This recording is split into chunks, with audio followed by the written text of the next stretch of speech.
이제 다 같이 자리에서 일어나셔서 두 손 들고 임례 찬양 드리도록 하겠습니다.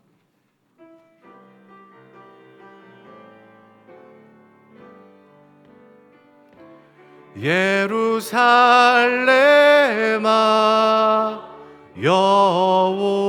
여호와를 찬송할지어다.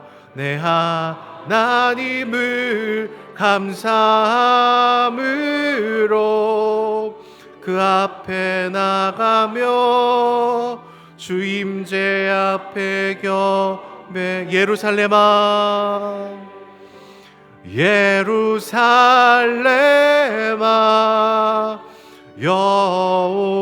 여호와를 찬송할지어다. 내 하나님을 감사함으로 그 앞에 나가며 주 임재 앞에 겸해. 손을 내리시고 사도신경으로 우리의 신앙을 고백하겠습니다. 전능하사 천지를 만드신 하나님 아버지를 내가 믿사오며 그 외아들 우리 주 예수 그리스도를 믿사오니 이는 성령으로 잉태하사 동정녀 마리아에게 나시고 본디오 빌라도에게 고난을 받으사 십자가에 못 박혀 죽으시고 장사한 지 사흘 만에 죽은 자 가운데서 다시 살아나시며 하늘에 오르사 전능하신 하나님 우편에 앉아 계시다가 저리로서 산자와 죽은 자를 심판하러 오시리라. 성령을 믿사오며 거룩한 공예와 성도가 서로 교통하는 것과 죄를 사하여 주시는 것과 몸이 다시 사는 것과 영원히 사는 것을 믿사옵나이다. 아멘. 자리에 앉으셔서 찬송가 263장으로 하나님께 찬송 올려드리겠습니다.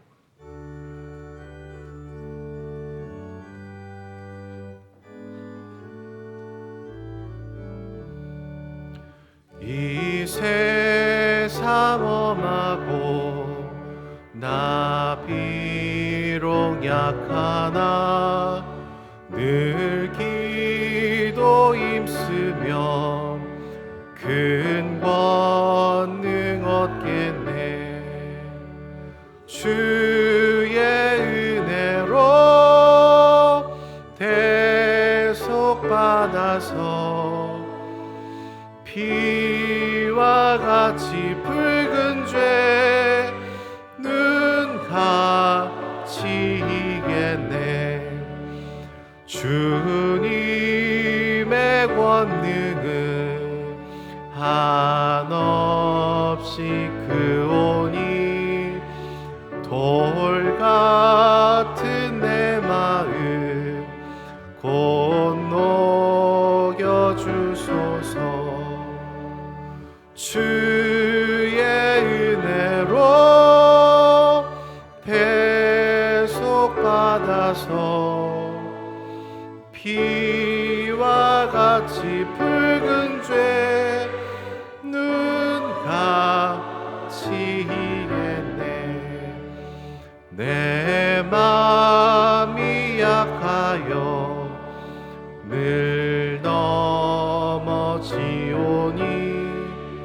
주 예수 임주사 굳세게 하소서. 주의 은혜로 대속받아서 피와 같이 붉은 죄 눈 가치겠네. 죄 사함 받으고 새 사람 되어서 주 앞서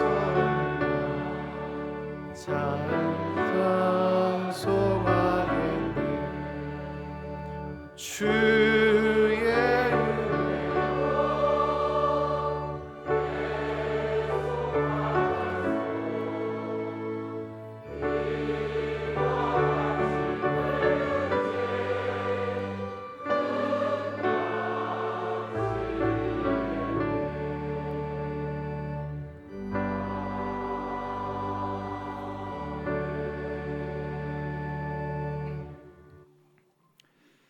사랑이 많으신 하나님 아버지, 은혜를 감사드립니다.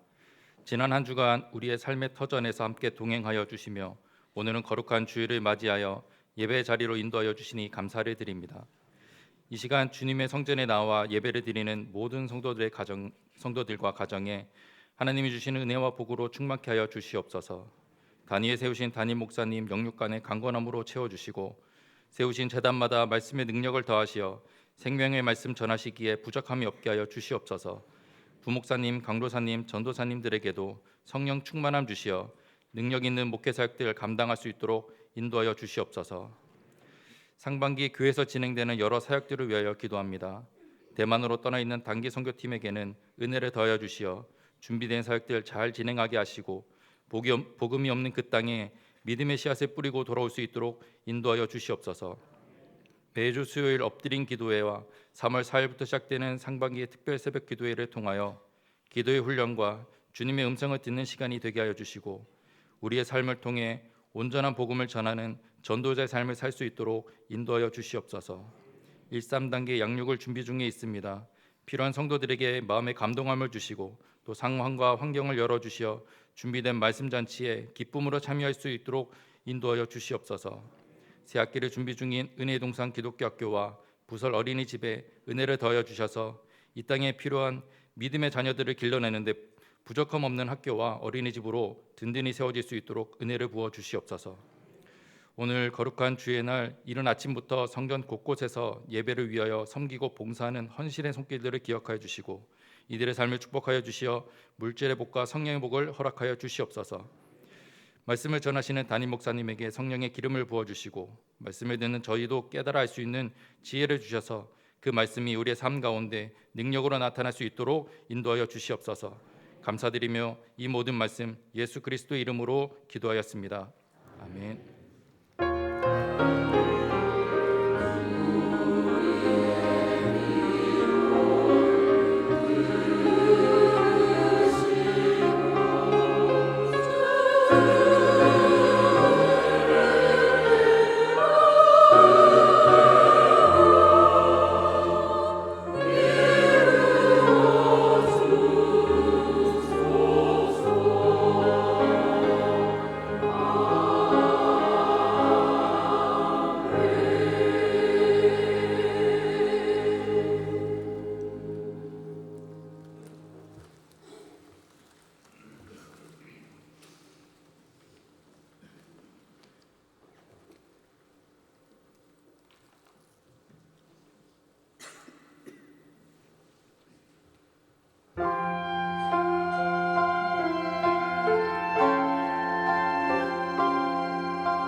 기도드리겠습니다. 하나님 감사합니다.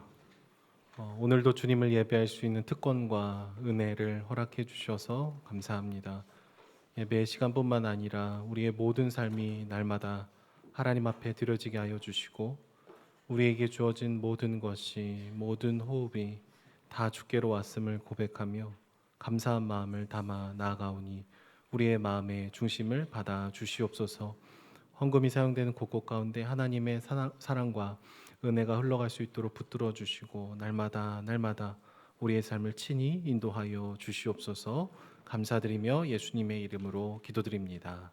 아멘. 주님 품을 기뻐해 주님 솜씨 온 세상이 씩씩씩 너랑 나랑 하늘 향해 씩씩씩 우리 모두 하나 되어 씩씩씩 너랑 나랑 하늘 향해 씩씩씩 우리 모두 하나 되어 씩씩씩 너랑 나랑 하늘 향해 씩씩씩 우리 모두 하나 되어 씩씩씩 너랑 나랑 하늘 향해 씩씩씩 우리 모두 하나 되어 씩씩씩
교회 소식입니다. 은혜동산교회 새로 오신 분들을 주님의 이름으로 환영하고 축복합니다.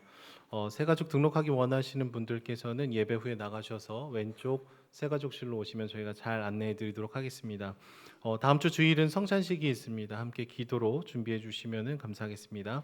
영상에서 보신 것처럼 상반기 특별 새벽 기도회가 온전한 복음이라는 주제로 3월 4일부터 3월 16일까지 2주간 진행이 됩니다. 우리 연합 지역장 모임이 2월 29일 오전 10시에 진행될 예정입니다. 순장 교육이 3월 3일부터 4주간 진행될 예정입니다. 시간은 주일 오후 1시 30분이고요. 대상은 모든 순장님, 부순장님입니다. 장소는 쉐마센터 4층 쉐마홀입니다. 양육 13단계 안내인데요. 우리 3월 19일부터 5주간 매주 화요일 오전반은 오전 10시에 저녁반은 오후 8시에 양육 13단계가 진행이 됩니다. 우리 각 다락 순장님들을 통해서 지역장님들께서 신청해 주시고요. 우리 각 마을 지역장님들께서 구글 설문지로 1단계와 3단계 짝을 매칭해서 신청해 주시면 감사하겠습니다. 또 이번에 3단계로 신청하신 분들은 3월 17일 주일 오후 2시 30분에 있는 후원자 수양회를 꼭 참석하셔야 됩니다. 그리고 모든 훈련생분들 1단계와 3단계 또 스태프분들은 4월 19일, 20일에 있는 1박 2일 내적 치유 수양회에 참석하셔야 됩니다. 우리 주보를 잘 참조해 주시고요. 날짜를 기억해 주시면 감사하겠습니다. 혹시 새로 오셔서 아직 마을과 다락을 정확하게 모르시는 분들 분들께서는 우리 교회 사무실에 오셔서 양육 신청을 해주시면은 저희가 마을에서 연락을 드리도록 하겠습니다. 기타 문의는 이춘경 권사님께 해주시면 감사하겠습니다. 마더와이즈 지혜편 오전 오후반을 모집합니다. 오전반은 매주 수요일 오전 10시이고요. 오후반은 매주 목요일 오후 7시 30분입니다. 각 반마다 정원이 조금 다르고 시간이 다르니까요. 우리 주보에 자세히 기록이 되어 있습니다. 주보로 참조해 주셔서 신청해 주시면 감사하겠습니다. 제1권사의 원래가 다음 주 주일 오전 11시에 있습니다. 교회 차량 운행과 교회 차량 관리 봉사자를 모집하고 있습니다. 일종 보통 면허 또는 대형 면허 소지자여야 하고요. 첫 모임은 3월 3일에 모일 예정입니다. 우리 교회 사무실로 신청해 주시면 감사하겠습니다. 우리 부모님과 함께하는 새벽 기도회가 매월 첫째 주 토요일마다 진행이 되고 있습니다. 3월은 3월 2일 토요일 새벽 5시 30분에 있습니다. 우리 아이들과 부모님들이 함께 나오셔서 또 많은 은혜를 누리시기를 소망합니다. 은동교 2024학년도 입학 예배가 3월 4일 월요일 오전 10시 30분에 비전을 해서 진행이 됩니다. 그리고 서울 제4차 로잔대 중보기도 연합 집회가 3월 8일 저녁 8시에 안양제일교회에서 있습니다. 우리 로잔 대회를 준비한 여러 교회들이 함께 모여서 기도하는 시간인데요. 지난번에는 저희가 안산제일교회에서 모였고 이번에 안양제일교회에서 모입니다. 교회에서 버스 출발은 오후 7시입니다. 우리 차량 배치를 위해서 비전홀 로비에 있는 신청서에 명단을 작성해 주시면 감사하겠습니다. 우리 성가대와 함께하는 부활절 칸타타에 동참하실 분들을 모집합니다. 우리 3월 중에 부활절을 기다리면서 매주 칸타타 시리즈를 진행하는데요. 총 5번 진행할 예정입니다. 연습 시간은 2부 예배 후이고요. 우리 오영미 권사님께 문의해 주시면 감사하겠습니다. 매일 성경 3월호, 4월호가 나왔습니다. 정기 구독 신청하신 분들은 비전홀 로비에서 마을과 이름을 확인해 주시고 수령해 가시면 감사하겠습니다. 교인 동정입니다. 은혜마을 구자경 집사님, 김미영 권사님의 장남 구민서 형제가 3월 1일 금요일 낮 12시에 아트라움 웨딩 3층 컨벤션홀에서 결혼 예식을 치릅니다. 버스 출발은 오전 8시에 교회에서 출발하도록 하겠습니다. 이번 주 식당 봉사는 남양마을 지구마을이고요. 다음 주 식당 봉사는 축복마을, 다음 주 청소 봉사는 소망마을입니다. 주보 뒤쪽을 보시면은 우리 특별 새벽 기도의 특송 및 아침 식사 준비 순서표가 기록이 되어 있습니다. 각 마을별로 날짜와 요일을 기억해 주시고 함께여서 더 풍성하고 또 행복한 우리 특별 새벽 기도가 되기를 또 함께 기도해 주시면 감사하겠습니다. 그럼 오늘 하나님 말씀을 찾도록 하겠습니다. 오늘 함께 나누실 하나님 말씀은 마태복음 26장 36절에서 46절까지 말씀입니다. 마태복음 26장 36절에서 46절까지 말씀 신약 성경 47쪽에 있습니다. 말씀을 교독해서 읽도록 하겠습니다. 제가 먼저 읽겠습니다. 이에 예수께서 제자들과 함께 겟세마네라 하는 곳에 이르러 제자들에게 이르시되 내가 저기 가서 기도할 동안에 너희는 여기 앉아 있으라 하시고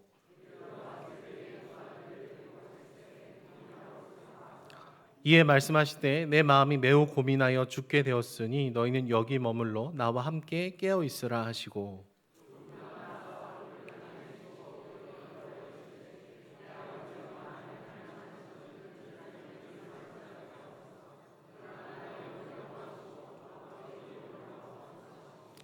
제자들에게 오사 그 자는 것을 보시고 베드로에게 말씀하시되 너희가 나와 함께 1시간도 이렇게 깨어 있을 수 없더냐.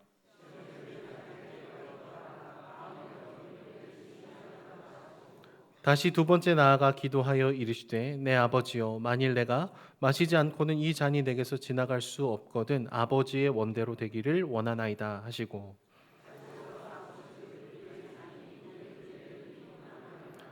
또 그들을 두시고 나아가 세 번째 같은 말씀으로 기도하신 후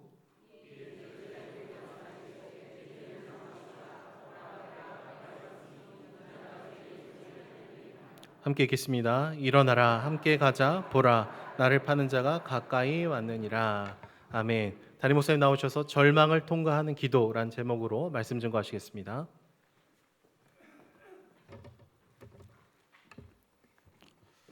고무줄을 당겼다가 놓으면 제자리로 싹 돌아갑니다. 복원력이라고 하죠. 근데 웬만큼 당겼다가 놓으면 돌아가는데 너무 많이 당기면 고무줄이 끊어지거나 아니면 이게 탄력을 잃어버리고 축 처져 버리게 됩니다. 사람도 마찬가지인 것 같습니다. 사람들에게도 웬만한 복원력이라는 게 있습니다. 힘든 일 만나면 좀 이렇게 절망하고 힘이 빠졌다가 시간이 좀 지나면 다시 자기 자리로 돌아가게 되는 거죠. 복원력이 있는 거죠. 그런데 너무 힘든 일을 만나면 그냥 돌아가지 못하고 아주 절망하고 뒤로 나자빠지는 경우가 종종 있습니다. 오늘 본문에 보면 예수님의 모습이 나오는데요. 예수님을 생각하면 우리가 엄청난 복원력을 가졌을 것 같지 않습니까? 그런데 오늘 본문에 보면 평소에 우리가 알던 예수님과는 좀 다르게 굉장히 힘들어하고 절망하는 모습이 오늘 본문에 나옵니다. 예수님이 지금 이제 십자가를 앞두고 있는 그런 상황에서 기도하고 있는데요. 37절 말씀에 보면 예수님은 굉장히 고민했고 슬퍼했다 이렇게 나와 있습니다. 38절에 가면 좀 더 심각한 표현이 나오는데 우리 같이 한번 읽어볼까요? 이에 말씀하시되 내 마음이 매우 고민하여 죽게 되었으니 너희는 여기 머물러 나와 함께 깨어있으라 하시고, 그냥 고민한 정도가 아니라 너무 고민이 되어서 죽을 것 같은 그런 상황이 되었다고 예수님 스스로 말씀하셨습니다. 여기서 우리 약간 고개가 갸웃거려집니다. 예수님은 엄청난 풍랑이 있는 그 바다 속에서도 그냥 그 배 위에서 잠을 주무신 그런 여유가 있는 분 아니셨습니까? 수많은 권력자들이 모인 성전 한복판에 들어가서 그 장사하는 상을 다 뒤엎어버리고 또 동물을 파는 그 사람들 채찍으로 쫓아내는 어떤 결기가 있는 분 아니셨습니까? 그런데 그 예수님께서 지금 완전히 고민하고 슬퍼하고 거의 죽게 되었다고 말씀하고 있습니다. 평소에는 조금만 해도 금방 자리로 돌아갔던 예수님 같은데 오늘 본문에 등장한 예수님은 너무 힘든 일을 만나서 복원되지 않는 그런 모습처럼 그렇게 나약한 모습으로 오늘 본문에 나옵니다. 물론 그 십자가 워낙 부담이 됐기 때문에 예수님이 이렇게 힘들어하신다는 걸 우리 알고 있습니다만은 평소에 알던 예수님의 모습을 생각하면 이렇게까지 힘들까라는 생각이 들게 되는 거죠. 물론 예수님이 짊어져야 될 그 십자가의 고통은 우리 인간들의 상상을 초월하는 것입니다.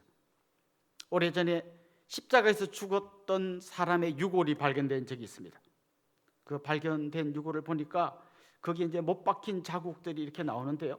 우리가 흔히 아는 것처럼 이렇게 손바닥에 여기 박힌 줄 아는데 그 유골에 보니까 손바닥이 아니고 손목 사이에 이렇게 만져보면 뼈와 뼈 사이에 틈이 있습니다. 그 틈을 비집고 거기다가 못을 박았던 것 같습니다. 그래야 쭉 찢어지지 않고 매달려 있을 수 있으니까요.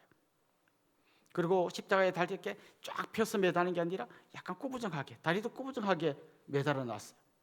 그래서 이 팔을 좀 펴려고 하면 다리가 구부러지고, 다리를 펴면 팔이 구부러지고, 그래서 밑에서 보면 마치 우리 아이들이 벌레 장난친다고 바늘로 꼭 찔러놓으면 막 바닥바닥 죽는 것처럼 그 십자가에서 막 온몸을 비틀면서 고통하고 신음하고 처절하게 죽어가는 게 십자가형이란 말이죠. 그 고통을 생각하면 예수님께서 정말 걱정이 되고 슬퍼하고 고민하고 죽게 됐다 할 수 있겠구나라는 생각을 할 수 있습니다. 뿐만 아닙니다. 그 십자가에는 어떤 부끄러움과 수치가 있습니다. 그 예수님 십자가에 달린 그림 같은 걸 보면 그래도 예수님 부끄럽지 않게 뭔가를 좀 가려놓았습니다만 실제로는 저문을 가리지 않은 채로 뿔거벗은 몸으로 십자가에 매달아 놨습니다. 게다가 양옆에는 흉악범들이 못 박혀 있습니다. 그 흉악범들 사이에서 벌거벗고 죽어가는 예수님의 그 처절한 모습, 그 부끄러움과 수치심, 이런 게 그 십자가를 앞둔 주님에게 어떤 마음의 고통을 줄 수 있었을 것입니다. 뿐만 아니라 죽음이라고 하는 그 자체가 주는 무게가 있지 않습니까? 더 이상 삶을 유지할 수 없고 생명이 끝난다고 하는 그 죽음이 주는 무게도 있었을 겁니다. 그러나 우리 속에는 또 다른 이런 질문들이 자꾸 생깁니다. 어떤 사람들은 죽음을 너무 의연하게 받아들이지 않습니까?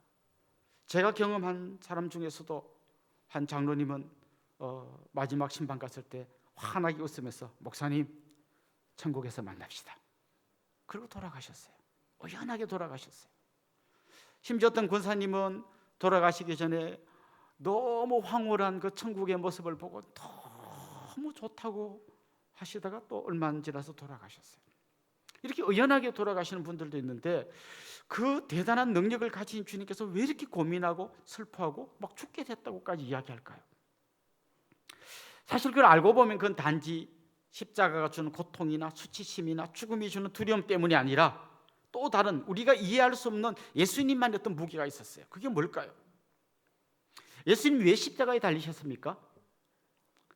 예수님은 모든 인간들의 죄를 혼자 다 뒤집어 쓰신 거예요.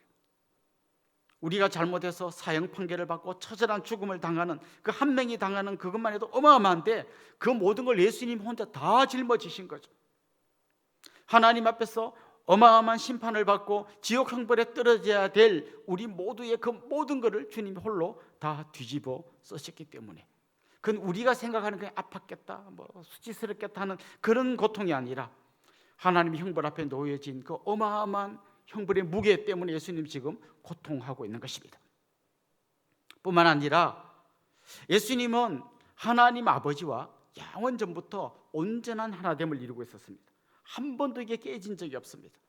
예수님의 마음이 아버지의 마음이고 아버지의 마음이 예수님의 마음이고 늘 이렇게 살아왔습니다. 그런데 십자가에 달리면서 이 관계가 깨집니다. 우리가 잘 아는 것처럼 예수님께서 십자가에서 외친 여러 음성 중에 한 가지가 이거잖아요. 엘리 엘리 라마 사박다니, 나의 하나님 왜 나를 버리셨나이까. 하나님과의 관계가 깨지는 이 어마어마한 우리가 상상하지 못하는 그런 고통이 있었던 거죠. 주님이 지금 그 힘들고 어려운 고통을 눈앞에 두고 있습니다. 그래서 평소에 예수님과는 달리 굉장히 슬퍼하고 절망하고 심지어 죽게 되었다고 이야기합니다. 그런데 오늘 우리가 좀 생각해 보려고 하는 것은 예수님은 이런 절망을 어떻게 극복했냐 하는 거죠. 이 절망의 상태에서 예수님은 어떻게 행동하셨냐 하는 거죠. 결론부터 말씀드리면 예수님은 바로 그 절망의 순간에 기도하셨습니다. 사실 우리들도 어떤 절망을 경험하지 않습니까? 물론 예수님과 같은 그런 어마어마한 그런 무게는 아니지만 워낙 우리 복원력이 약하기 때문에 조그마한 고통에도 우리는 막 절망하고 낙심되고 그럴 때 있지 않습니까? 그때 사람들은 보통 어떻게 행동합니까? 어떤 사람들은 이 고통을 잊으려고 술을 마십니다. 술을 마시고 잠시라도 좀 이 혼동된 이 생각 속에서 이 고통을 좀 잊어버리고 합니다. 요즘은 그게 술을 넘어서서 마약까지 가는 사람들도 있습니다. 또 어떤 분들은 이 절망을 견디지 못해서 막 낙심하고 하다가 결국 스스로 생명을 끊어버리는 그런 분들도 있습니다. 그러나 예수님은 그 순간에 기도하셨다는 것입니다. 특별히 예수님은 그 기도의 자리에 3명의 제자들을 데리고 가셨습니다. 이렇게 좀 돌을 던질 만한 거리에 떨어져서 예수님 기도하고 계셨고 너희들 여기서 기도하라고 하셨습니다. 사실 그 제자들은 기도에 실패했잖아요. 기도 안 하고 잤잖아요. 그래도 나중에 그들은 알았을 거예요. 예수님이 우리를 왜 그 자리에 데리고 가셨는가? 얘들아, 너희들도 주님을 하다 보면 절망하고 낙심될 때가 있을 거야. 정말 죽고 싶을 때가 있고 견디지 못한 그 어려움 때문에 힘들 때가 있을 거야. 그때 너희들 기억해라.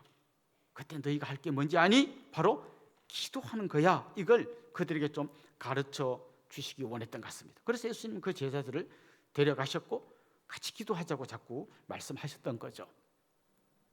그 예수님이 기도했던 그 현장이 바로 겟세마네 동산이라고 말합니다. 겟세마네가 무슨 뜻인가 하면요, 기름을 짠다는 뜻이에요. 그런데 실제로 누가복음에 보면 예수님께서 기도하실 때 땀방울이 핏방울 같이 되어서 떨어졌다. 그야말로 자기의 모든 걸 막 기름을 짜내듯이 간절한 마음으로 하나님께 기도하고 있는 걸 보게 됩니다. 사실 예수님의 이 기도는 역경을 만나고 절망을 만났을 때 이때 기도해야겠다고 갑자기 기도하신 게 아니에요. 사실 성경에 보면 예수님은 습관을 따라 기도했다 그렇게 되어 있어요. 한마디로 예수님에게 기도는 몸에 배어 있었어요. 어떤 경우에든 늘 기도하셨기 때문에 그 절대절명의 어려운 순간에도 평소에 하던 대로 기도하며 하나님께 나아갈 수 있었어요. 그때 주님은 정말 오늘 본문에 나온 것처럼 자기의 생명을 걸고 자기 온몸에서 기름을 짜내듯이 그렇게 기도하고 있었던 것이죠. 기도. 아마 종교 중에 기도가 없는 종교는 없을 거예요.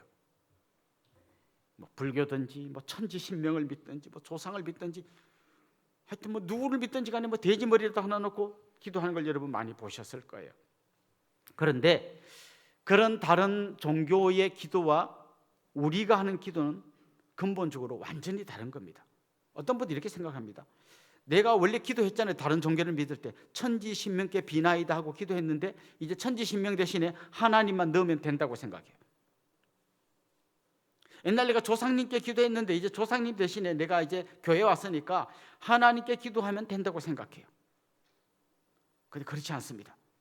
그들이 하는 기도와 우리가 하는 기도가 글자로 쓰면 기도 똑같지만 사실은 근본적으로 완전히 다른 겁니다. 그래서 우리는 보통 다른 종교를 믿는 사람들이 하는 기도와 전혀 다른 기도를 해야 된다는 거예요. 뭐 어떤 기도를 하란 말이죠? 그게 사실 오늘 본문을 보면 예수님의 기도 속에 나옵니다. 아, 이렇게 기도해야 되는구나. 예수님 그것을 우리에게 보여주시고 있습니다. 그렇다면 예수님이 우리에게 가르쳐 주신 진짜 우리가 해야 될 기도는 어떤 기도일까요? 첫 번째는 아버지의 뜻을 구하는 기도예요. 아버지의 뜻을 구하는 기도입니다. 오늘 본문에 보면 예수님께서 하나님께 기도할 때 이렇게 기도합니다. 내 아버지요 라고 기도합니다. 심지어 우리 아버지라고도 하지 않고 나의 아버지에게 예수님은 지금 기도하고 있습니다. 나의 아버지에게. 오늘 이 본문과 같은 내용을 기록한 마가복음에 보면 내 아버지라고 되어 있지 않고 아빠 아버지라고 되어 있어요. 아빠 아버지. 그러니까 멀리 좀 막 아바 마마도 아니고요. 아주 친근하게 가까이 다가가서 아빠라고 하는 것처럼, 또 오늘 본문의 편들은 내 아버지라고 하는 것처럼 예수님 아주 친밀한 관계 속으로 들어가서 기도하고 있습니다. 그런데 예수님이 그 아빠 아버지께, 내 아버지께 기도하는 내용이 뭔가 하면, 아버지, 할 수만 있으면 이 잔을 내게서 좀 옮겨 주십시오 라고 기도하고 있습니다. 굉장히 문학적인 표현이죠. 잔을 옮겨달라. 이 잔이 어떤 잔일까요? 고난의 잔이고 죽음의 잔이고 하나님의 형벌을 다 홀로 짊어지는 바로 그 잔입니다. 그런데 여러분 혹시 지난주 말씀 기억나십니까? 당연히 기억하고 계실 줄로 믿겠습니다. 거기에 보면 거기도 잔이 나왔어요. 예수님께서 성찬을 베푸시면서 떡과 포도주를 나눠주시면서 잔을 주셨죠. 받아 마시라. 이것은 너희를 위해서 흘리는 나의 피, 곧 언약의 피다라고 하면서 이 포도주 같은 잔을 주셨습니다. 그 제자들이 받아들였던 이 잔은 생명을 주는 잔이고 구원을 주는 잔이었어요. 그런데 지금 예수님이 받아들이려고 하는 그 잔은 형벌의 잔이고 죽음의 잔이에요. 이 두 잔을 연결하면 어떤 얘기가 나오는가 하면, 주님 우리에게 구원의 잔을 주시기 위해서 자기가 죽음의 잔을 마셨어요. 우리에게 생명의 잔을 주시기 위해서 주님은 형벌의 잔을 마시셨어요. 주님이 형벌 받았기 때문에 우리는 용서의 잔을 마실 수 있었고, 주님이 죽어주셨기 때문에 우리는 생명의 잔을 마실 수 있게 된 거예요. 주님이 지금 그 잔을 이제 받아들 바로 그 직전에 기도하고 있는 거죠. 그 잔의 무게가 너무 엄청났기 때문에 주님은 지금 하나님께 기도하는 거예요. 내 아버지여, 할 수만 있다면 이 잔을 내게서 좀 옮겨 주십시오라고 3번이나 기도했습니다. 그러나 그 3번 기도할 때마다 덧붙인 말씀이 뭔가 하면, 이 잔을 옮겨 주십시오. 그러나 내 뜻대로 하지 말고 아버지의 뜻대로 하십시오. 나는 옮겨주면 좋겠어요. 그러나 아버지의 뜻이 그 잔을 마시는 거라면 제가 마실 수 있게 해주세요. 이렇게 기도한 것입니다. 자, 여기서 다른 종교와 우리가 드리는 기도의 결정적인 차이가 나오는 겁니다. 다른 종교는 어떻게 하든지 내 뜻을 관철시키려고 합니다.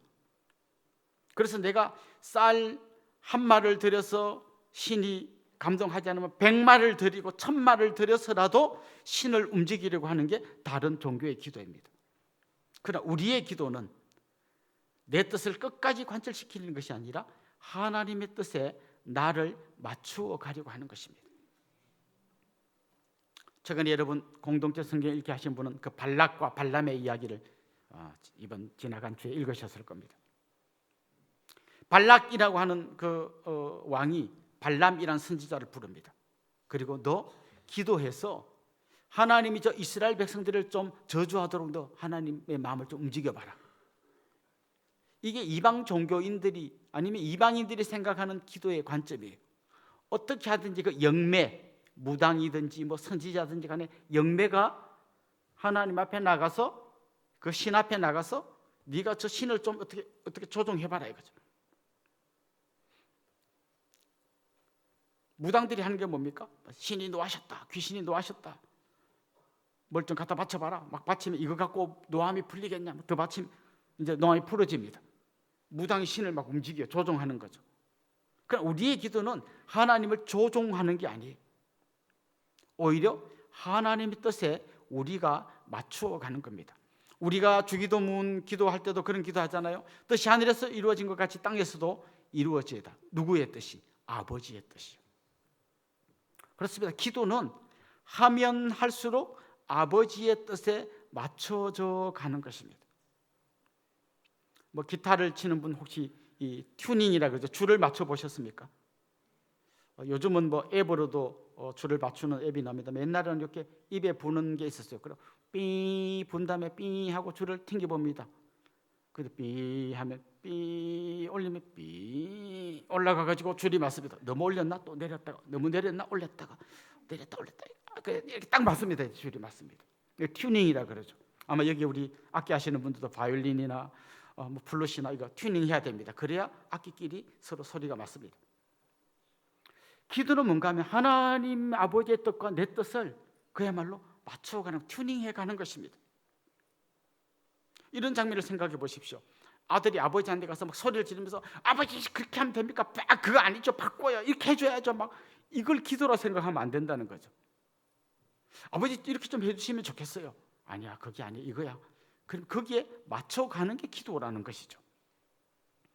그런 의미에서 진짜 기도 응답이란 뭐냐? 내가 구하는 게 그대로 이루어진 게 기도 응답이 아니라 진짜 아버지의 뜻을 내가 깨닫고 그 뜻에 정확하게 튜닝이 된 게 기도 응답이라는 거예요. 자, 그럼 한번 질문 던져보겠습니다. 아버지요, 할 수만 있으면 이 잔을 옮겨 주십시오. 그러나 내 뜻대로 마시고 아버지의 뜻대로 되게 해 주십시오. 이 기도는 응답된 기도일까요? 응답 안 된 기도일까요? 이게 바로 응답된 기도라는 거예요. 이 잔을 옮겨주는 게 응답이 아니라 아버지의 뜻대로 되는 게 진정한 응답이라는 거예요. 그래서 히브리서 5장 7절에 보면 이렇게 말씀하셔요. 그는 육체에 계실 때에 자기를 죽음에서 능히 구원하실 이에게 심한 통곡과 눈물로 간구와 손을 올렸고 그의 경건하심으로 말미암아, 같이 읽어봅시다. 들으심을 얻었느니라. 들으심을 얻었느니라. 무슨 말이에요? 응답됐다는 거예요. 간절한 기도와 눈물 속에서 그 기도가 응답됐다는 거예요. 어떻게 응답됐어요? 아버지의 뜻대로 응답되었다는 겁니다. 아라비안 나이트 그 이야기에 보면 램프를 막 문지르면 거인, 지니라고 하는 거인이 나타납니다. 힘으로 치면 거인이 어마어마하죠. 이 램프를 문지르는 사람은 별거 아닌 것 같죠? 그런데 거인이 램프를 문지르는 사람 말을 다 들어줍니다. 나를 궁궐로 데려다 줬다면 탁 업고 샥 궁궐로 가줍니다. 하나님은 진리가 아닙니다. 하나님 우리가 부리고 조종하는 분이 아닙니다. 오히려 아버지의 뜻에 우리가 맞춰 가야 하는 것이죠. 좀 억울하십니까? 그런데 이런 전제가 있어야 되는 거죠. 내가 구하는 것보다 아버지의 뜻이 훨씬 더 좋은 거라는 거죠. 혹시 여기에 우리 여자분들 중에 아가씨 때 막 한 남자를 놓고 간절히 주시옵소서 주시옵소서 기도해 보신 분 있습니까? 저 남자 안 주면 죽을 것 같고 막 주시옵소서 주시옵소서 했는데 그 남자 제일 엉뚱한 남자하고 결혼했어. 여러분의 기도는 응답되지 않은 겁니까? 근데 한 10년쯤 지나고 보니까 그때 그 오빠를 봤는데 내가 저런 인간을 왜 좋아했었지? 내가 막 진짜 저 인간하고 결혼했으면 내 인생 쫑날 뻔했다. 혹시 이런 적 없습니까? 어떨 때는요, 그때는 몰랐는데 그때는 그게 응답 안 된 것 같아서 너무 힘들었는데 지나고 보면 하나님이 가장 좋은 걸 나에게 주셨구나. 우리 그는 고백할 수 있는 거예요. 저도 개인적으로 개척을 결심하게 됐을 때 눈앞이 캄캄했습니다. 할 수만 이걸 있으면 이걸 좀 피하고 싶었습니다. 그래서 어떻게 뭐 좀 이름은 개척인데 실제로는 좀 개척보다 더 좋은 뭐가 없을까 막 이런 마음으로 막 기도했어요. 그런데 결국은 기도하는 중에 하나님이 원하는 뜻하고 계속 그 뜻을 맞추어가는 그 힘들지만 지금 돌아보면 너무 감사한 그런 시간들이 있었습니다. 여러분의 기도는 어떻습니까? 내 뜻을 이루어 달라고 그냥 안 좋은 말로 하나님 앞에 땡깡을 부리고 있지는 않습니까? 그러나 여러분, 결국 우리가 해야 될 기도는 아버지의 뜻에 내 뜻을 맞춰가는 기도라는 것이죠. 이게 예수님이 보여주신 기도의 가장 다른 점이라는 겁니다. 두 번째, 예수님의 기도의 가장 다른 특징이 뭔가 하면요, 동력자와 함께하는 기도예요. 오늘 본문에 보면 예수님은 계속 그 세 명의 제자들에게 같이 기도하자고 이야기합니다. 근데 그 제자들은 너무 피곤하니까 기도하자고 하고 이 심각한 순간에 잠을 자고 있습니다. 그럼 예수님이 아이고 쟤들이 안 되겠구나 그렇게 하지 않고 두 번째 또 와가지고 얘들아 깨어서 같이 기도하자. 1시간도 기도 같이 못하냐 이렇게 이야기합니다. 3번이나 주님 계속 같이 기도할 걸 제자들에게 요청하십니다. 주님이 혼자 기도하면 힘이 딸리기 때문에 니네가 와서 도와줘야만 이 기도가 완성되기 때문에 기도를 요청했을까요? 저는 그렇지는 않다고 생각해요. 대신에 주님은 함께 기도할 때 하나님 주시는 특별한 은혜가 있음을 알고 있었기 때문에 함께 기도하자고 말씀하셨어요. 물론 여러분 기도할 때 혼자서 기도할 수 있습니다. 그러나 함께 기도할 때 우리가 생각하는 것과 비교할 수 없는 놀라운 역사가 일어나는 줄로 믿습니다. 예수님이 제자들에게 함께 기도하자고 했는데 그들은 실패했지만요, 제자들이 기도가 필요할 때 예수님은 함께 기도하셨어요. 이렇게 약속하셨잖아요. 2-3 사람이 내 이름으로 모인 곳에는 나도 그들 중에 있느니라. 너희가 함께 기도하는 그 자리에 나도 가서 너희와 함께 기도하겠다는 것이죠. 로마서 8장에 보면 이런 이야기들이 나옵니다. 우리가 너무 힘들어가지고 기도할 힘도 없고 뭘 기도해야 될지도 모를 그때에 우리를 위해서 기도하시는 성령님이 계시다는 것을 말씀하십니다. 그리고 그 뒤로 좀 넘어가 보면 우리를 위해서 하나님 보좌 우편에서 계속해서 쉬지 않고 기도하시는 예수님이 계시다는 걸 이야기하고 있습니다. 예수님은 우리가 홀로 기도하도록 내버려 두지 않고 함께 기도해 주십니다. 지금도 그렇게 하십니다. 특별히 주님은 주님과 우리가 함께 기도할 뿐만 아니라 우리끼리도 함께 기도하기를 원하고 있습니다. 그때 그 자리에 주님이 오시겠다고 약속하지 않았습니까? 여러분 다른 분들과 함께 기도하십니까? 함께 기도하지 못하는 가장 큰 이유는 뭘까요? 내 약함을 들키고 싶지 않았어요. 우리 아들이 이혼할 것 같아요. 기도해 주세요. 그럼 창피하잖아요. 이런 이야기를 하는 게. 우리 남편 지금 진급에서 떨어질 것 같아. 기도해 주세요. 창피하잖아요. 우리 남편 훌륭한 분인 줄 딴 사람이 알고 있는데. 특별히 유교 문화에서는요, 있어도 없어도 있는 척, 몰라도 아는 척의 문화가 많아요. 그걸 약간 미덕이라고 생각해요. 그래서 이순신 장군이 나의 죽음을 적에게 알리지 마라. 이걸 우리가 좀 패러디 해가지고 내가 시험에 떨어졌다는 걸 이웃에게 알리지 마라. 우리 아들이 지금 이혼하려고 하는 걸 우리 다락방 식구들이 알리지 마라. 이런 공식을 갖고 있는 것 같아요. 그럼 예수님 입장에서 나 지금 죽을 것 같아. 기도해줘. 이렇게 말하는 거는 어떻게 보면 예수님의 좀 약한 모습을 보여주는 것이잖아요. 예수님은 이렇게 하라는 거예요.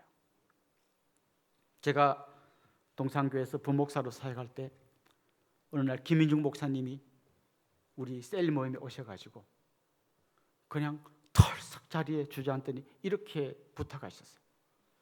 여러분 나 위해서 기도 좀 해주시오. 내가 지금 너무 힘듭니다. 사실 담임 목사님이 부목사님 앞에서 나 힘드니까 좀 기도해달라고 말이 쉽지 않을 것 같아요. 그런데 그렇게 말씀하시는 거예요. 그래서 우리가 막 기도하려고 하니까 그렇게 기도하지 말고 안수 기도를 해주세요. 그래서 부목사들이 담임 목사님 손 위에 머리에 손을 얹고 기도하려니까 이게 잘 안 되잖아요. 그랬더니 김인중 목사님이 갑자기 내 손을 딱 잡았으니 자기 머리에 콱 올려놓으면서 이렇게 하라고 이렇게 해서 그래서 우리가 합심해서 부목사들이 담임 목사님 안수 기도를 한 적이 있어요. 저는 이게 진짜 기도의 힘을 아는 사람의 태도라고 생각해요. 나의 약함을 안 들키려고 하지 말고 저를 위해서 기도해 주십시오. 저는 그런 함께하는 기도의 능력을 여러분이 경험할 수 있기를 소망합니다. 그래서 바울도 편지를 쓸 때마다 꼭 그 말을 넣었어요. 나를 위해서 기도해 주십시오. 여러분을 위해서 기도해 달라고 요청하십시오. 그리고 여러분도 다른 사람을 위해서 기도해 주십시오. 야곱은 일평생 자기 힘으로 뭔가를 이루어 보려고 뚱pan뚱 살던 사람이에요. 그가 인생 마지막에 깨달은 그거예요. 내가 우리 자녀들을 위해서 해줄 수 있는 최고의 선물은 기도해 주는 거다. 그래서 그는 죽기 직전까지 부들부들 다리가 후들후들 떨리는 그 자리에서 지팡이를 쥐고 덜덜 떨면서 마지막으로 자기 자녀들에게, 손주에게 안수 기도해 주셨어요. 그래서 저는 여러분에게 부탁하고 싶습니다. 여러분, 저를 위해서 기도해 주십시오. 우리 목회자들, 장로님들, 앞서서 섬기시는 순장, 지역장님들, 앞서 있는 여러분의 지도자들을 위해서 기도해 주십시오. 물론 당연히 여러분의 가족들을 위해서 기도해 주십시오. 그때 여러분이 누군가를 위해서 기도해 줌으로써 그분이 기도의 응답을 체험하게 되지만 기도하는 여러분이 살아나는 걸 경험하게 될 거예요. 사실 제자들은 기도에 실패했기 때문에 결국 나중에 시험에 들게 됩니다. 3번 실패한 그들이 나중에 베드로 같은 경우 3번 주님을 부인하지 않습니까? 그 3이라는 숫자가 저는 우연이 아니라고 생각해요. 뭔가 메시지가 있다고 생각해요. 기도에 실패하면 결국은 시험에 빠지게 된다라는 것이죠. 함께 기도해야 합니다. 이제 3번째, 마지막으로 주님이 하신 기도의 특별함은 뭔가 하면 결국 절망을 통과하는 기도였다는 것이죠. 절망 앞에서 낙심하거나 그걸 피하려고 도망가는 게 아니라 그 기도를 통하여 절망을 통과할 수 있었다는 거죠. 주님은 처음 기도하기 전에 굉장히 슬퍼하시고 고민하시고 죽게 되었다고 말씀하셔요. 그런데 그 3번의 기도를 다 마친 다음에 주님은 제자들에게 이렇게 이야기합니다. 46절 한번 보십시오. 일어나라, 함께 가자. 보라, 나를 파는 자가 가까이 왔느니라. 무슨 얘기예요? 예수님을 파는 자가 가까이 왔어요. 예수님을 잡으려는 사람이 지금 눈앞에 왔어요. 그때 주님은 공포 속에서 두려워하는 게 아니라 일어나라, 함께 가자. 그 십자가의 길을 향해 주님이 이제 뚜벅뚜벅 걸어갈 수 있는 힘을 얻게 되었습니다. 그 절망을 통과할 수 있는 용기를 얻게 된 것입니다. 절망 앞에 섰을 때 망각하려고 다른 행동을 하거나 아니면 절망하고 낙심하고 넘어지는 대신에 기도하기를 원합니다. 특별히 여러분의 기도의 무릎이 더욱더 강해지기를 원합니다. 혼자 기도할 때, 지치려고 할 때 또 다른 누군가에게 기도를 부탁하면 좋겠고요. 또 그때 우리를 위해서 기도하고 계시는 예수님, 성령님이 계시다는 것을 기억하면 좋겠습니다. 누가복음에 보면 예수님께서 기도하실 때에 힘쓰고 애써 더욱 간절히 기도했다, 이런 표현이 나옵니다. 여기에 나오는 힘쓰고 애써이라는 표현은 이 단어의 동사형으로 기록된 본문의 다른 본문들을 기록하면 주로 전쟁하는 사람들이 적군과 싸울 때 끝까지 힘을 다해 싸우는 걸 표현할 때 쓰는 단어예요. 그런 의미에서 이 기도는 일종의 영적인 전쟁입니다. 사탄과의 영적인 전쟁에서 승리하려면 힘쓰고 애써 전쟁하는 사람처럼 기도해야 하는 것입니다. 여러분 잘 아신 것처럼 옛날에 우리 6.25 때만 해도요, 2차 대전 때만 해도 이 전쟁은 고지전이었어요. 누가 고지를 점령하느냐에 따라 승패가 갈라집니다. 왜 그럴까요? 고지를 점령한 쪽에서는요, 반대편에 있는 적군의 위치를 정확하게 알 수 있어요. 대포를 쏠 때도 야, 저기 있으니까 저다 쏴 하면 딱 쏩니다. 고지를 점령하지 못한 쪽은 어떻습니까? 고지 넘어 있는 적이 어디 있는지 몰라요. 대충 쏩니다. 그래서 고지를 점령하면 무조건 이기는 거예요. 여러분이 영적인 전쟁에서 승리하고 싶다면 기도의 고지를 점령해야 합니다. 거기에 올라선 사람은 승리하게 될 것이고 그 기도에 실패한 사람은 결국 여러분 영적인 전쟁에서 패하게 될 겁니다. 사랑하는 성도 여러분, 절망의 시간에 그 절망을 피하거나 잊어버리려고 하지 마시고 기도로 돌파해 나가시면 좋겠습니다. 홀로 하기 힘든 그때에 동지들의 손을 잡고 함께 기도하기를 원하고요. 그래서 정말 이 절망을 넘어서는 하나님 놀라운 역사를 경험하는 여러분이 될 수 있기를 주님의 이름으로 축원합니다. 우리 같이 한번 찬양하고 같이 기도하도록 하겠습니다. 누군가 널 위해 기도하네, 이 찬양 우리 같이 한번 하겠습니다.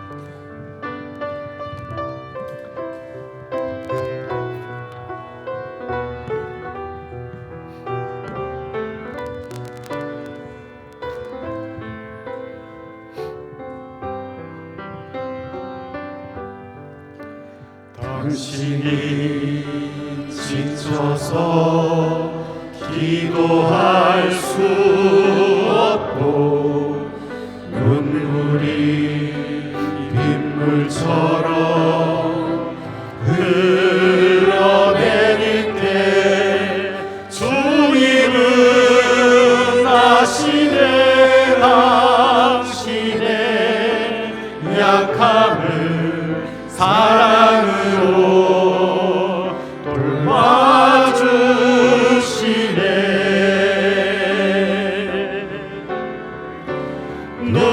누군가 널 위하여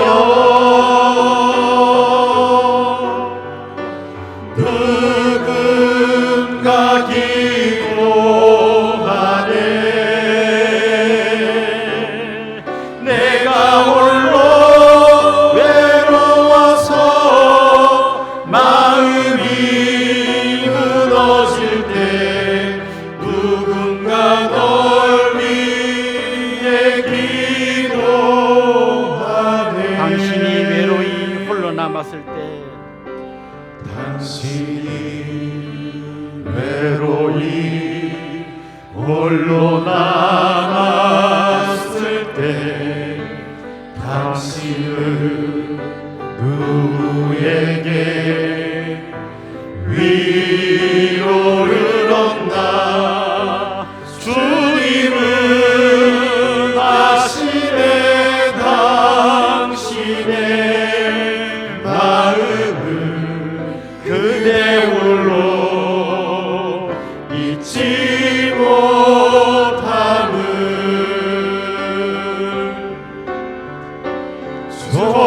소용이 그대 위해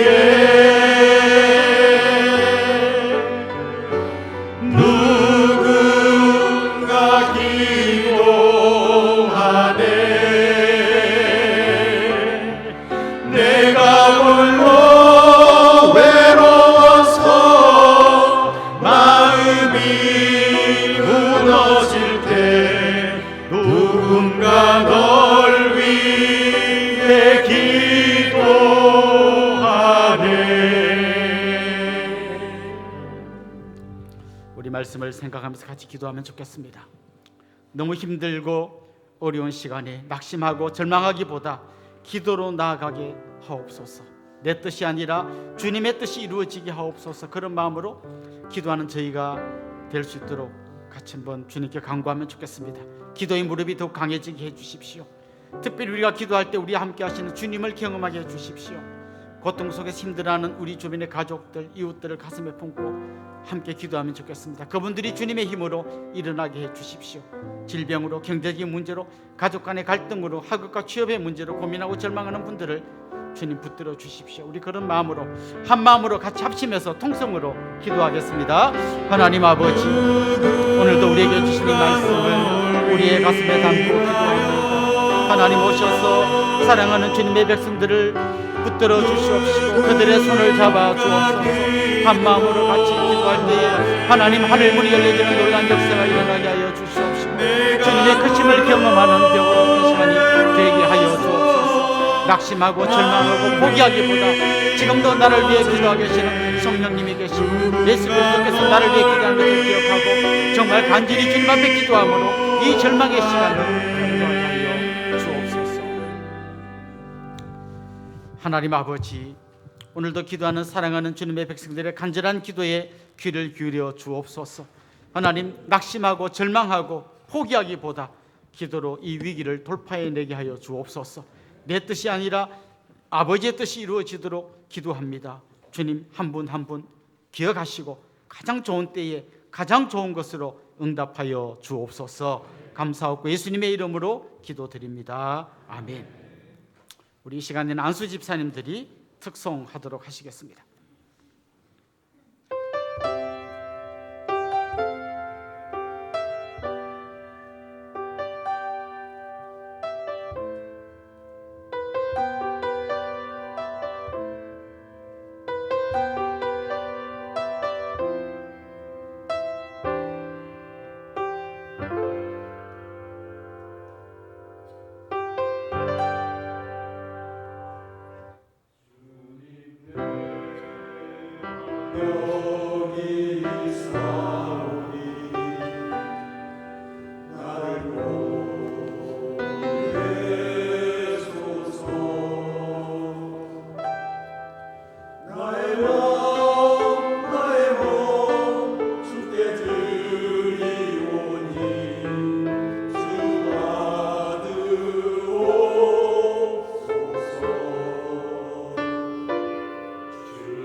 우리 안수 집사님들 우리 교회의 허리 같은 역할을 하고 계십니다. 온갖 힘들고 어려운 일들 많이 감당하고 계신데 한 번 더 격려의 박수를.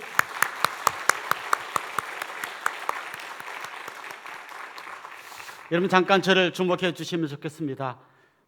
같이 좀 환영 또 축복하면 좋겠는데요. 지난주가 생일이었던 분 한번 손들어 볼까요? 사랑받기에 충분한 분 한번 자리에서 일어나 주시죠. 예, 감사합니다. 우리 장로님도 계시고요. 또요, 생일이셨던 분, 결혼 기념일이셨던 분도 한번 손들어 볼까요? 지난주가 저희 결혼, 한번 일어나시죠. 자리에서 한번. 저 뒤에도 계시고요. 예, 감사합니다. 혹시 오늘 우리 교회 처음 오신 분, 또 등록하기를 원하는 분도 우리 같이 한번 환영하면 좋겠습니다. 계시면 한번 손들고 같이 오신 분과 함께 자리에서 일어나 볼까요? 네, 우리 이분들 주님의 이름으로 환영하고 축복하도록 하겠습니다. 아주 먼 옛날.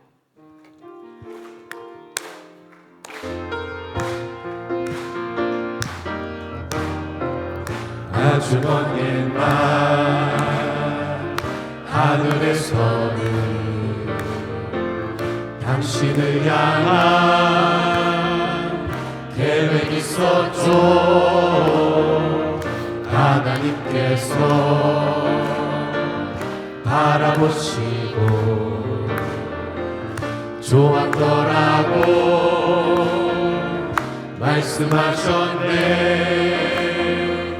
이 세상 그 무엇보다 귀하게 나의 손으로 창조하였노라.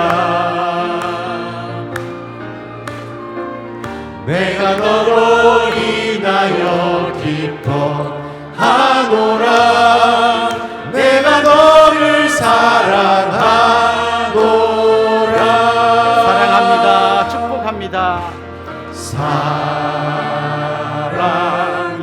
사랑해요.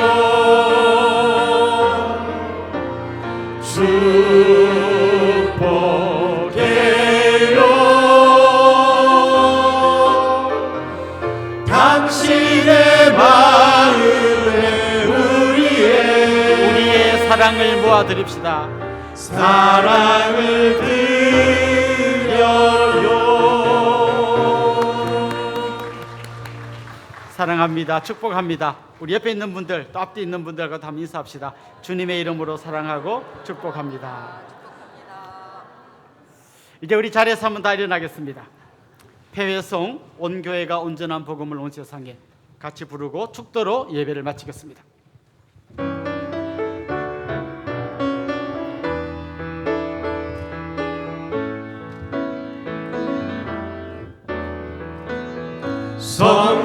성령님 이곳에 거하소서. 하나님의 소원이 선포되도록 메마른 이 땅 덮으소서. 끝까지 사랑하신 사랑으로 성령님 이곳에 거하소서. 하나님의 사랑이 선포되도록 살리시고 사랑하시는 아버지들 주의 교회가 살아내도록 나를 보내사 상한 마음 고치소서. 이름 부사 아름다운 소식 전하게 하소서. 온 교회가 일어나 온전한 복음을 온 세상에 전하게 하소서. 우리 주 예수 그리스도의 은혜와 하나님 우리 아버지의 극진하신 사랑과 성령님의 감화, 감동, 위로, 교통, 충만하심이 사랑하는 주님의 백성들과 그 가정 위에 이제로부터 영원토록 함께 있을지어다. 아멘.